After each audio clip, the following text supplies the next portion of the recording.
Hello दोस्तों, नमः शिवाय।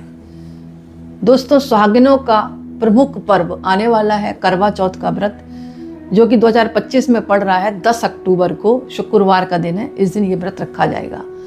ये व्रत जो है महिलाएं अपने पति की लंबी आयु के लिए रखती हैं। और सर्वप्रथम तो आपको करवा चौथ व्रत की बहुत बहुत शुभकामनाएं, बधाई। इस व्रत में करवा माता की पूजा होती है, भगवान शिव की होती है, माता पार्वती की होती है, कार्तिकेय जी की होती है। इसके साथ साथ गणेश भगवान की भी पूजा का विधान है और शाम को चंद्रमा के दर्शन करने का और पूजा करने का भी विधान है। ये व्रत जो है बहुत कठोर व्रत है। इसमें पूरे दिन जो है अन्न जल नहीं पिया जाता और पत्नियां जो है अपने पति की दीर्घ आयु के लिए ये व्रत रखती हैं। तो इसकी पूजा विधि अपने अपने घर की परंपरा के आधार पर अलग अलग होती है, लेकिन मैं कुछ मुख्य रूप से आपको बताती हूँ। आप व्रत का संकल्प करें, अच्छी तरह तैयार हों। शाम के समय संकल्प तो आप सुबह ही कर लेंगी और शाम को अच्छी तरह तैयार हों और आप चौकी स्थापित करें। उसके ऊपर एक जो है कहीं कहीं एक करवा रखा जाता है और कहीं कहीं जो है 2 करवे रखे जाते हैं। एक में जल भर के रखा जाता है और एक में जो है मिष्टान भरकर रखा जाता है। कोई गेहूं भरता है, कोई चेवड़ा बतासा भरता है। मतलब अपने अपने घर की परंपरा के आधार पर आप उसको भरकर रखें। अगर एक रखते तो आप एक ही रखें, कुछ नया ना करें। और पूजन सामग्री में आपको धूप है, दीप है, चंदन है, रोली है, सिंदूर है, एक थाली में रखें। मंदिर में आप दीपक जलाएं। करवा माता के साथ साथ भगवान शिव, माता पार्वती जी, कार्तिकेय जी और गणेश भगवान का ध्यान करें, विधिवत पूजा करें। शाम के समय कथा का श्रवण करें।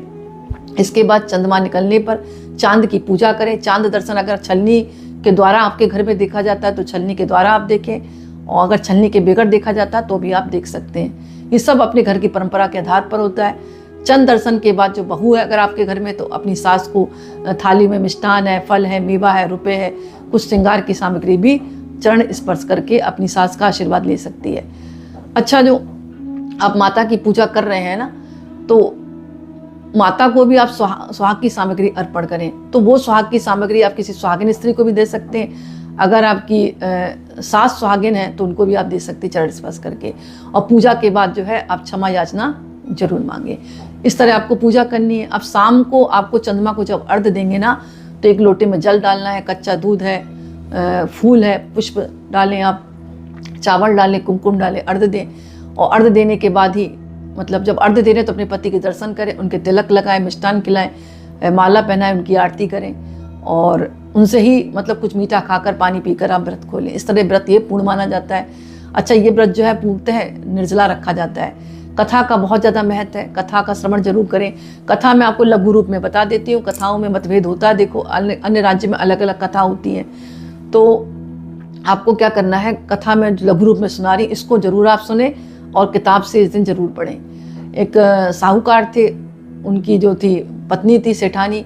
तो साहूकार के जो थे 7 पुत्र थे और एक पुत्री थी। पुत्री का नाम था बीरावती। एक दिन करवा चौथ के व्रत के दिन जो है सभी भाभियों ने व्रत रखा और बीरावती ने भी रखा। बीरावती अकेली थी तो भाई बहुत प्यार करते थे। तो भाइयों ने देखा ये तो पूरे दिन जो है निर्जला रखेगी, आज तो जल भी नहीं पिएगी। और ऐसा ही हुआ, वो पूरे दिन भूखी प्यासी रही, उसने व्रत रखा। तो ये चीज़ जो थी भाइयों को बहुत मतलब कहते हैं ना, परेशानी क्रिएट कर रही थी। भाइयों ने कहा हमारी अकेली बहन है, भूखी प्यासी रह रही है। तो भाइयों ने पहले तो कहा चंद्रमा निकल आ रहा है, बहन भोजन कर ले। लेकिन बीरावती ने कहा नहीं भाई, मैंने व्रत रख रखा है और आज भाभियों ने भी व्रत रखा है। हम सब जो है व्रत तब खोलेंगे जब चंद्रमा निकलेगा। तो भाइयों ने एक योजना बनाई। उन्होंने पेड़ के पास खड़े होकर एक दीपक प्रज्वलित कर दिया और छलनी लगाकर मतलब ऐसे दिखाया कि चंद्रमा निकल आया। उन्होंने अपनी बहन को आवाज़ दी, देखो बहन चंद्रमा निकल आया, देख लो। बीरावती समझ ना पाई उनकी चाल को। उसने अपनी भाभियों से भी कहा, तो भाभियों ने कहा नहीं देखो अभी चंद्रमा नहीं निकला है, तुम्हारे भाई तुमसे छल कर रहे हैं। लेकिन बीरावती नहीं मानी, उसने जाकर चंद्रमा को अर्घ दे लिया। चंद्रमा को अर्घ दिया तो इधर उसके घर से संदेशा आ गया कि उसका पति जो बीमार पड़ गया और मृत्यु हालत में पड़ा है। तो बीरावती को अपनी गलती का एहसास हुआ। उसने माफ़ी मांगी और पुनः कहा जाता है कि करवा चौथ का व्रत रखा और करवा चौथ की कथा सुनी। उसके प्रभाव से माता करवा की मतलब आशीर्वाद से उसका जो पति है पुनः ठीक हुआ। कहीं कहीं स्वास्थ्य को भी अच्छा हुआ और कहीं कहीं ये भी कहा जाता है कि करवा चौथ वाले दिन ही उसको वापस जो है जीवन दान मिला। तो इस तरह कथा आती है। इसीलिए सुहागिन स्त्रियां इस व्रत को विधि विधान से रखती, पर ये व्रत निर्जला रखा जाता है। वो बात दूसरी कि आपका शरीर ठीक नहीं है, स्वास्थ्य ठीक नहीं है, आपकी तबीयत खराब है, तो आप क्षमा याचना कर जल वगैरह पी सकती। वैसे इस व्रत का जो व्रत जो है, संकल्प तो ये बिना पानी के ही है। वो मजबूरी में अगर आप नहीं रख पा रही हैं वो बात अलग है, लेकिन ये व्रत एक तपस्या है। इस व्रत को शाम के समय चंद्रमा को अर्घ्य देने के बाद ही जल और कुछ मिष्ठान खाया जाता है। और ये छोटी सी कथा मैंने आपके लिए बताई है, लेकिन कथाओं में मतभेद है, और भी कथाएं हैं, अभी मैं वीडियो डालूंगी इस पर। अलग अलग राज्य पर कथाओं में और भी मतलब जिक्र आया है।